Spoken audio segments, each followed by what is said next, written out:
Chers amis internautes, bonjour, c'est Axiom, une émission qui est sur la plateforme de l'ODJ Maroc. Je vous remercie, vous êtes de plus en plus nombreux à nous regarder, vous êtes de plus en plus nombreux à parler de nous.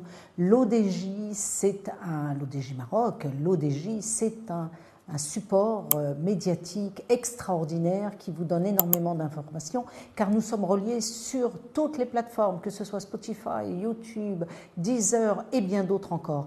Alors aujourd'hui, j'ai le plaisir, le grand honneur de recevoir une personne que j'apprécie tout particulièrement, qui vient d'un pays adorable, que nous aimons beaucoup, qui est le Liban, qui est installé au Maroc depuis quelques années déjà, qui aime beaucoup le royaume, comme nous l'aimons tous, et qui va nous parler de son activité. Son activité, je dirais que c'est l'éducation nomade. Alors, on va parler de la manière de pouvoir amener les meilleurs contenus scolaires dans des régions les plus excentrées via, bien évidemment, Internet et tout ce que peut nous donner aujourd'hui le web. Alors, je suis très heureuse de te recevoir. Tu es Wissam El Fayed et tu fais partie d'une entreprise qui s'appelle EF Group. J'aimerais que tu te présentes. Ça fait combien de temps que tu es au Maroc? Alors, tout d'abord, je vous remercie, Mme Fauzia, pour votre invitation. Ça fait depuis 2006. Donc, très bien, voilà. Un bout de temps, et tout ça arrive un peu en même temps. Exactement. Ça ne nous rajeunit pas, tout d'abord. Alors, donc je me présente, Wissam El Fayed, je suis gérant de la société EF Group. Oui. EF Group est l'aboutissement de 15 ans d'expérience dans l'intégration, la conception et l'intégration de solutions technologiques pour l'enseignement et la formation. Aujourd'hui, nous sommes un groupement de plusieurs sociétés, de fabricants, d'éditeurs et d'intégrateurs sur le royaume. D'accord. Vous avez 3 offres. Combien d'offres avez-vous? Alors, notre offre, elle est très large, mais tout d'abord, ce que je dirais, c'est que notre offre, en fait, s'articule sur, en effet, 3 objectifs. Le premier objectif est qu'elle soit facile à utiliser. Très bien. Facile à utiliser, c'est-à-dire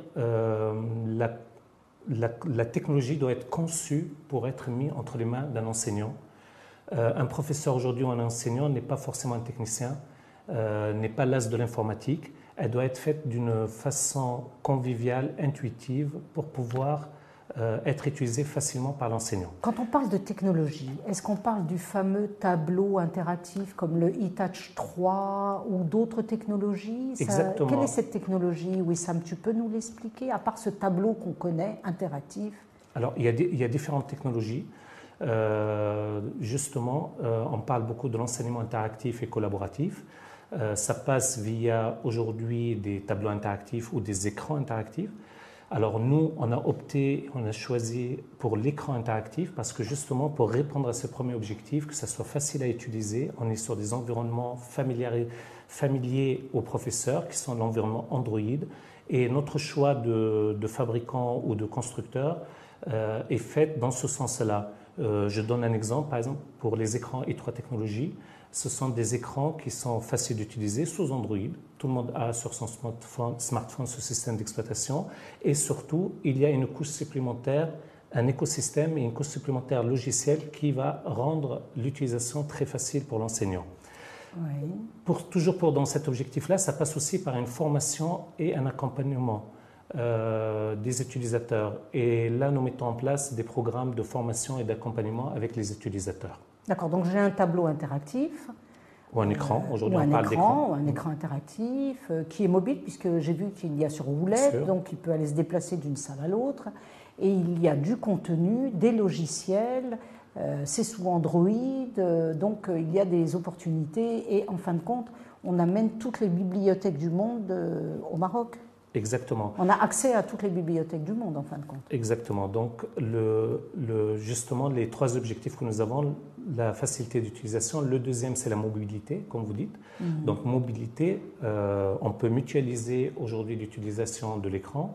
On peut aussi, on développe des solutions de classe mobile, c'est-à-dire nous avons la possibilité de déployer très rapidement une salle multimédia partout où on veut. Mobilité et autonomie. Ça, c'est vraiment notre deuxième objectif.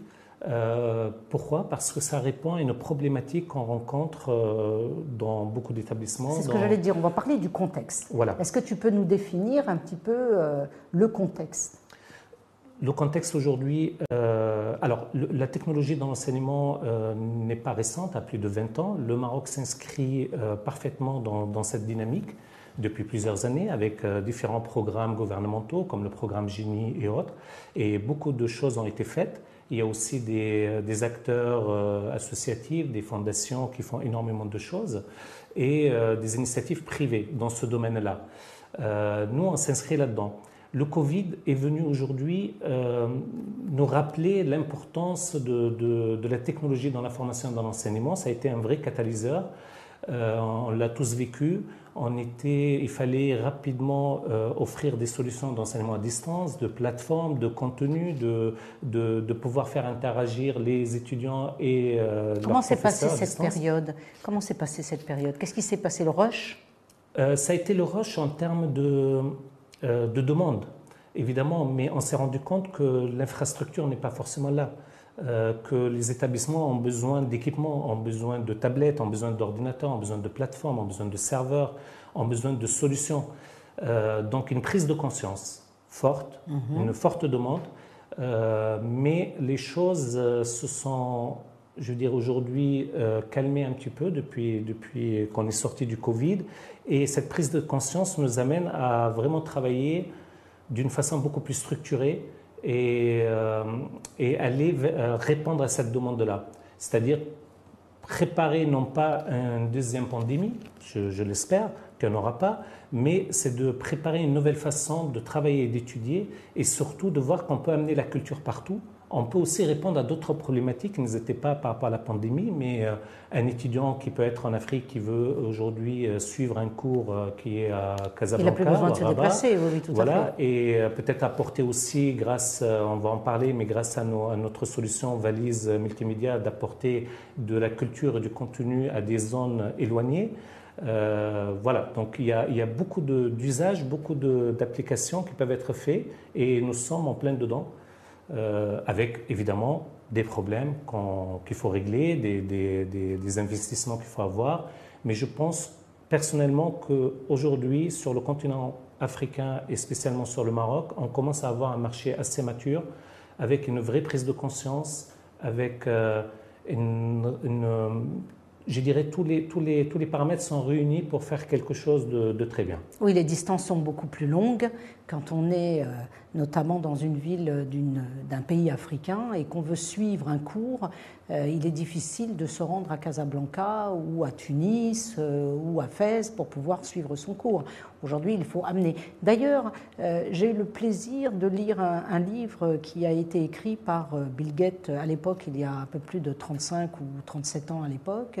Il nous avait écrit un livre sur les routes du futur, où il nous expliquait déjà les classes par Internet.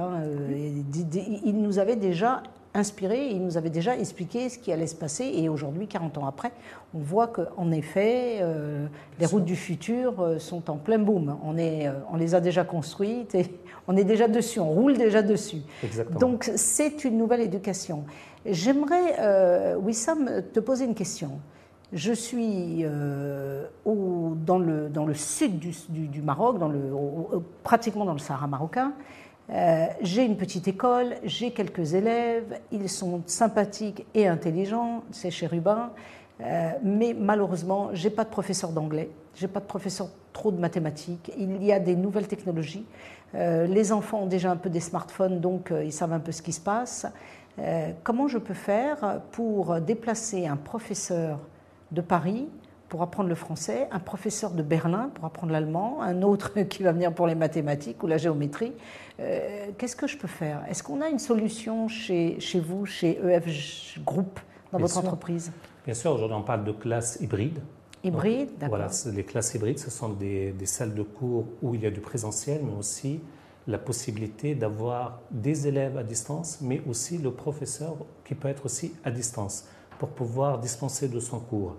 Mais quels moyens j'ai? Je suis dans une école, j'ai un plafond en plaque simple, j'ai une école simple, j'ai pas la possibilité. Comment je fais? Est-ce que vous avez une solution à me proposer? Bien sûr. Aujourd'hui, on propose par exemple des classes mobiles. Ce sont des valises transportables où on va avoir de la technologie dedans mobile, donc des tablettes ou des PC portables.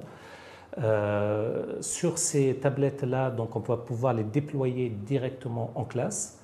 Pour pouvoir les recharger, donc on n'a même pas besoin, c'est dans cette école, dans cette petite école, il y a des problèmes d'infrastructure pour pouvoir amener l'électricité ou elle est complètement éloignée. Alors, il n'y a pas d'électricité. Dieu merci, au Maroc, on a partout, on en a partout, mais dans certains pays africains aujourd'hui, on rencontre ce genre de problématiques.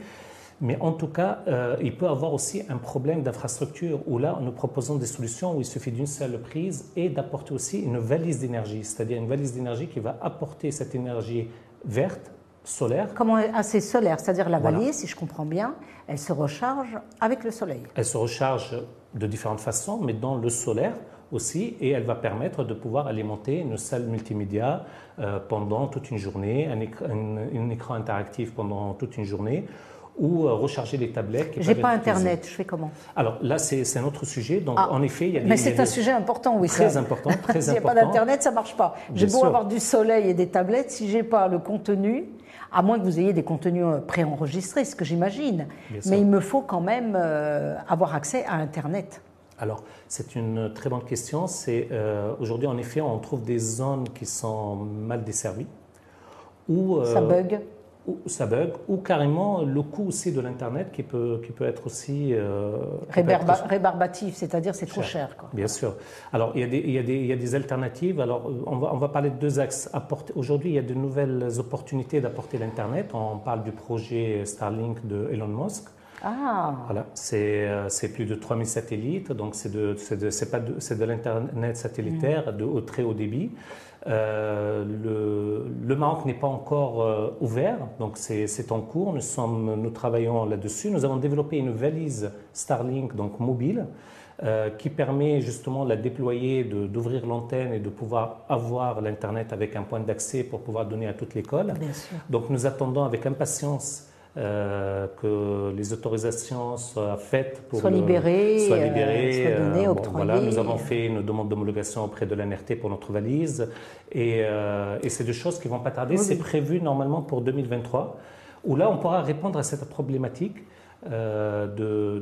d'Internet, d'apporter l'Internet là où il n'y en a pas, là où il n'y a pas le réseau terrestre. Heureusement qu'on est au Maroc, parce que le Maroc, dans tout ce qui est novateur, nouvelles technologies, il s'investit énormément.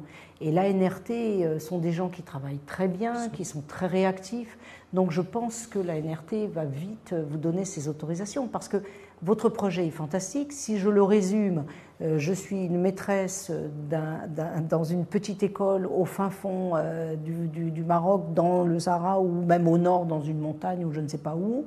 J'ai pas vraiment Internet, ça bug ou j'en ai pas du tout. J'ai un petit problème d'électricité parce que je remarque, ne serait-ce que dans la région de Zaouïa Sidi Ismaël et dans ces petits bleds que j'ai l'habitude de visiter justement pour faire des actions un peu sociales, je remarque que quand vous êtes sur un poste électrique et que vous êtes en bout de ligne, vous n'avez pas de 220, hein. Vous avez du 120, du 140, ça ne fait que monter et descendre.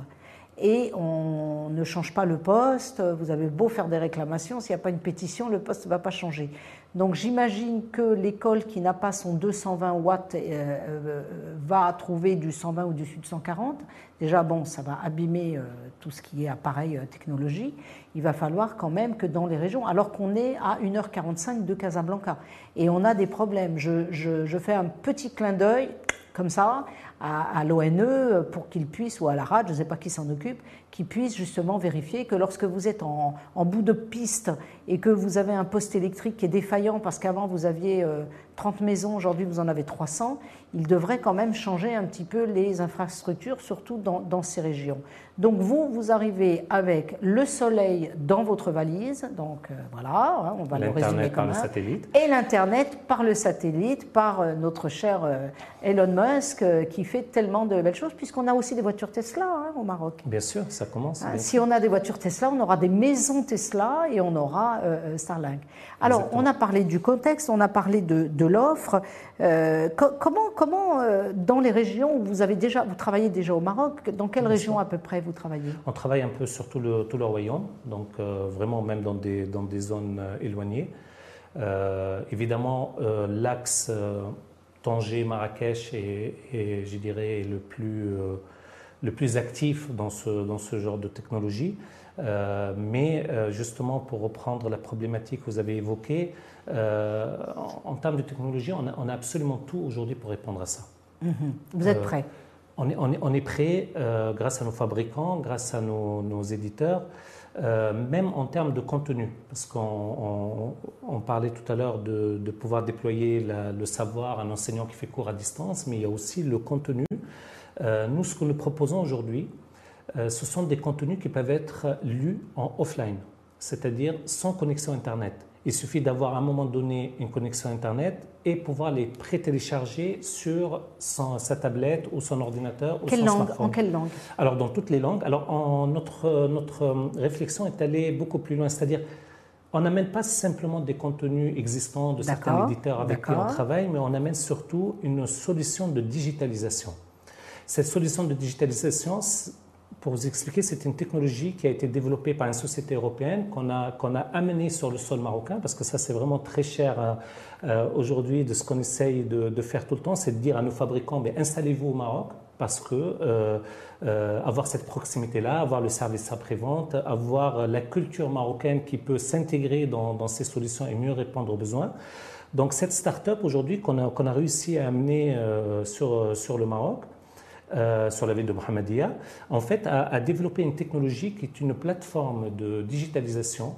Et pour vous donner un exemple simple, on va prendre un livre, un manuel, qui soit sous format PDF numérique ou sous format papier qu'on a scanné. On va le rentrer dans cette technologie, on va l'éclater complètement et on va le transformer dans un autre format qui est le format EPUB, qui va être un format interactif, un format multimédia où il y a de la vidéo, du son, des exercices, des QCM, des interactifs. Qu'est-ce qu'un QCM? Un QCM, c'est question à choix multiples en fait. C'est pardon? Question à choix multiples pour des exercices en fait, pour pouvoir évaluer les élèves. D'accord. La technologie en fait va permettre en fait de l'encapsuler dans un fichier qui peut être lu sur n'importe quel appareil et en téléchargement aussi en offline. Pourquoi? Parce qu'on a constaté depuis quelques années qu'il y a eu beaucoup de ressources numériques qui ont été apportées dans des solutions comme les nôtres, mais qui ne correspondaient pas forcément à la pédagogie de l'enseignant. Et là, on lui donne un outil facile d'utilisation. On n'a pas besoin d'être un programmeur informatique, absolument pas. C'est un outil où il va lui-même digitaliser son contenu par rapport à sa pédagogie à lui et sa façon d'enseigner. Voilà. D'accord. Comment vous êtes perçu? C'est novateur, vous arrivez comme un sauveur ou comme un cheveu dans la soupe? Alors, tout dépend de notre interlocuteur, mais j'espère qu'on n'a pas la prétention d'être un sauveur, mais je veux dire, on répond à une problématique. Donc, quelque part, vous sauvez. On répond à une problématique. On répond à une problématique, évidemment, enfin, là, je parle en effet de Leanova. Ils étaient à l'écoute de ce qui se passe sur le marché et surtout sur un marché africain qui a sa propre culture, qu'on n'est pas là à toujours apporter ce qui est de l'extérieur. Aujourd'hui, nous avons des éditeurs, nous avons des livres, il y a une richesse culturelle qui est dans certains pays africains.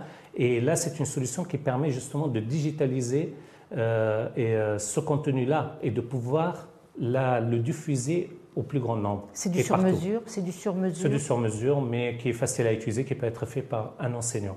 Oui, ça c'est une bonne chose. On a aujourd'hui beaucoup de besoins. Vous avez des concurrents? Évidemment. Je dis toujours, s'il n'y a pas de concurrence, qu'il n'y a pas de marché. Donc j'espère qu'il y aura de la concurrence. Et il y a de concurrents. Aujourd'hui, on se différencie par nos offres, par justement ces trois objectifs. Wissam, vous êtes une société marocaine. Oui, bien sûr. Même si nous avons notre cher Pascal Loyacono, qui est sympathique comme tout, qui vient de France et qui me disait, mon grand regret, c'est de ne pas être venu plus tôt vivre au Maroc. Je lui ai dit, c'est la même chose. Nous adorons ce pays. Vous-même, qui êtes libanais, est-ce que le Maroc, pour vous, c'est une terre d'accueil extraordinaire comme elle l'est pour nous? Bien sûr, évidemment, c'est une terre d'accueil. C'est la terre de mes enfants, parce que voilà, et évidemment... Vous avez des enfants marocains, vous êtes marié avec une Marocaine. Évidemment. C'est plus qu'une terre d'accueil. Aujourd'hui, on est marocain du cœur et on vit ici et on essaie d'apporter le maximum de notre savoir-faire, de notre expérience.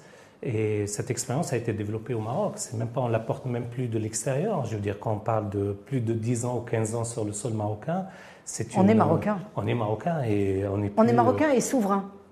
Parce qu'aujourd'hui, le mot souverain est un mot qu'on emploie, oui, patriote, souverain, on entend souvent ça sur les réseaux sociaux. On a, ce qui est très bien au Maroc, c'est que dès qu'on a de bonnes idées pour faire avancer notre pays, notre royaume, notre Maroc, eh bien tout le monde vous ouvre les portes. On vous dit c'est bien. C'est vrai que ça bute, c'est encore un petit peu long, mais par rapport à d'autres pays, ça va quand même très vite au Maroc. On arrive à faire pas mal de choses, on arrive à bien comment dirais-je, à bien évoluer, surtout quand on a des idées novatrices qui sont là pour faire avancer. Nous avons une jeunesse extraordinaire au Maroc, il faut pouvoir lui donner les outils de travail, de développement, et Sa Majesté œuvre depuis, même avant son accession. On sait qu'on a un roi qui a toujours œuvré pour le bien de son peuple. Et ce qu'il faut savoir, c'est que nous avons, c'est vrai, de nouveaux concepts, mais est-ce que ces concepts, c'est ce que je demandais, est-ce qu'ils sont bien acceptés? Comment vous arrivez dans les régions? Comment on vous voit? Non, ils sont bien acceptés. Aujourd'hui, il y a une volonté de digitaliser, il y a une volonté le Maroc numérique le Maroc s'inscrit dans ce programme-là. Il y a une vraie volonté. Donc, lorsqu'on est avec des décideurs, avec des directeurs d'établissements, avec des présidents d'universités, on n'est plus aujourd'hui dans une phase où on est en train d'expliquer l'utilité de tout ça. Ils le savent, ils le veulent. Maintenant, c'est de trouver la bonne solution qui répond à leurs besoins. Les rassurer. Les rassurer voilà. et répondre à leurs besoins et de l'accompagner de tout ce qui est, je dirais, support, que ce soit en termes de formation, en termes de services après-vente, en termes de suivi. Ça, ce sont des choses importantes et c'est là où on mise beaucoup, grâce à notre équipe, grâce à nos partenaires, grâce à différents groupements qu'on a pu constituer sur l'échelle nationale aujourd'hui du Royaume et en Afrique. Voilà. Et ça, c'est un point important que je veux rajouter parce que, à partir du Maroc, en ayant attiré tous les fabricants avec qui nous travaillons, de dire installez-vous ici, installez-vous avec nous, nous voulons partir d'une offre à partir du Maroc vers l'Afrique. Et c'est ce qu'on fait aujourd'hui parce que le Maroc est un exemple pour ces pays, pour beaucoup de pays. C'est plus qu'un hub, depuis plusieurs années, mais aujourd'hui est devenu aussi un modèle. Un modèle dans l'enseignement, grâce à des universités comme l'Université Mohamed VI Polytechnique, grâce à des lycées d'excellence, grâce à beaucoup d'initiatives et privées et publiques, est devenu un vrai modèle. Vous savez, moi, quand je suis dans d'autres pays aujourd'hui en Afrique, directement, la marque Maroc est très importante. Je dirais, surtout dans ce domaine-là. C'est devenu un label?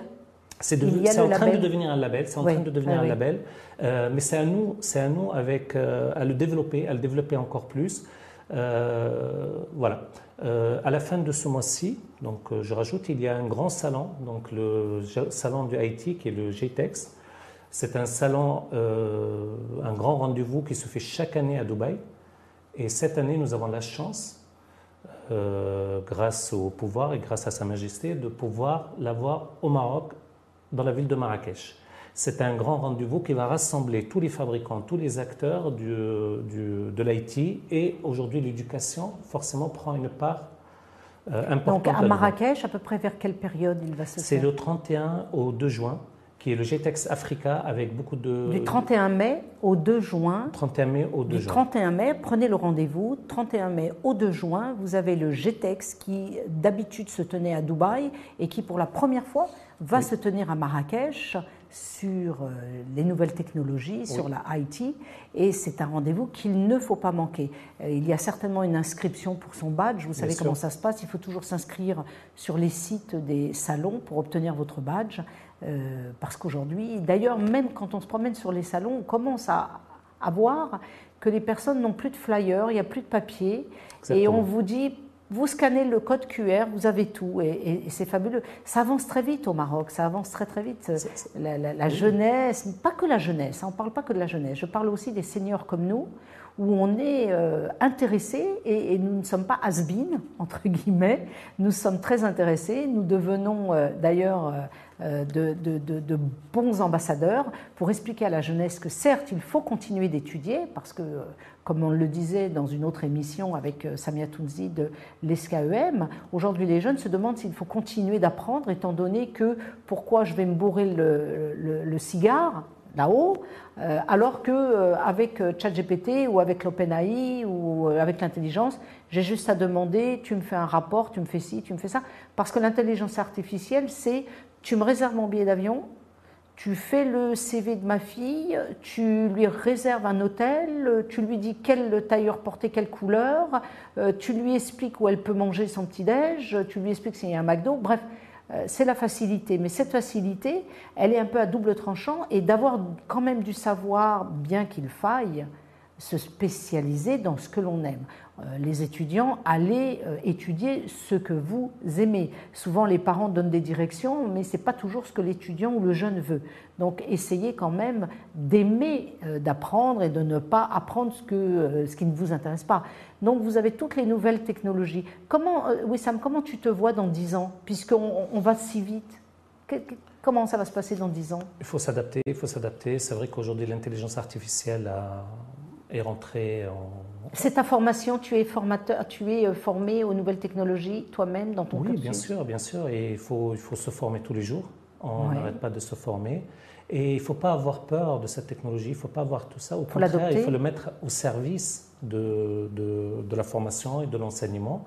D'ailleurs, sur notre outil de digitalisation, aujourd'hui, on commence aussi à intégrer l'intelligence artificielle pour pouvoir mieux répondre.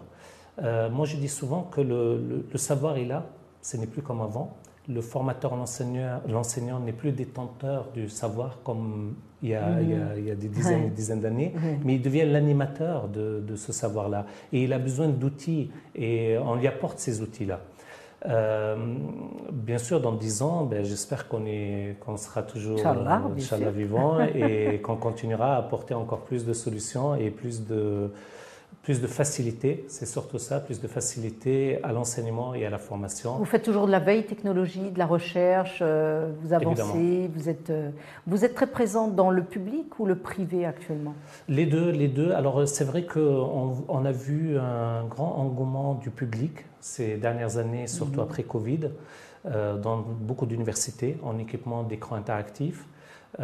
Et de solutions de salles multimédia, de mobile, de chariots mobiles. On voit tout ça dans le public, mais le privé aussi est présent.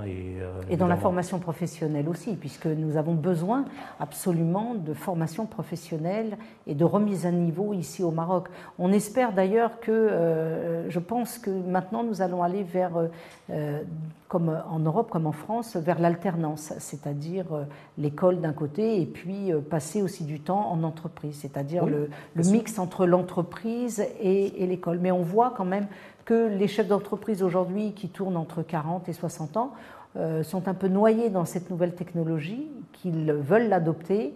Ils ont absolument besoin de ce partenariat jeune, senior. On a la génération baby boomer et la génération X, Y et millénium, toutes ces générations. En tout cas, ce qu'il faut, c'est que les uns et les autres puissent se comprendre, s'adopter, se rencontrer, communiquer, de façon à ce qu'on arrive à obtenir ce label extraordinaire, le label Maroc. C'est un label aujourd'hui, on a des grandes écoles au Maroc, on a beaucoup d'étudiants. Nous sommes très heureux, ce sera le mot de la fin, Wissam. On te souhaite beaucoup de courage parce qu'il y a encore beaucoup de chemin, j'imagine, à faire. On demande à l'ANRT d'activer un petit peu ce Starlink si c'est possible. Et puis surtout, on invite toutes les petites écoles qui se trouvent disséminées sur le territoire marocain de faire des demandes, de nous écouter et surtout de réclamer ce système d'éducation nomade. Nous sommes là pour en parler. N'oubliez pas d'aller sur notre site web www.maghreb-secours.com. Vous avez aussi notre application Karam, iOS, Android. Vous pouvez faire des sadakas gratuitement. Il vous suffit de visionner une petite capsule publicitaire. C'est ainsi que vous faites un don, soit pour une opération salvatrice, sauver une personne, un enfant, une personne âgée, soit une prothèse pour une personne à besoin spécifique, ou bien vous pouvez aussi nous aider, car pour creuser des puits, il nous faut du financement, et c'est grâce à l'application Karam que nous allons pouvoir creuser un maximum de puits. On va peut-être donner aussi l'adresse de ton site web, Wissam. Oui, alors www.ufgroup.com ou Solar Social System aujourd'hui. D'accord. .com. On est accessible et on sera donc au GTEx, on aura notre stand avec notre partenaire panafricain, donc DVA, donc ça c'est aussi important de le préciser pour nous retrouver au salon, et on présentera toutes ces solutions, que ce soit les valises, les classes mobiles, la digitalisation de contenu et différentes solutions dédiées pour l'éducation. Donc on rappelle ce rendez-vous, le GTEx qui va se passer du 31 mai au 2 juin. Au 2 juin. À Marrakech. Et je vous remercie de votre attention. Je vous donne rendez-vous pour une prochaine émission. Et je vous dis encore merci, car vous êtes de plus en plus nombreux à nous suivre sur Deezer, Spotify, YouTube, notre site lodj.ma. Merci, à bientôt, au revoir.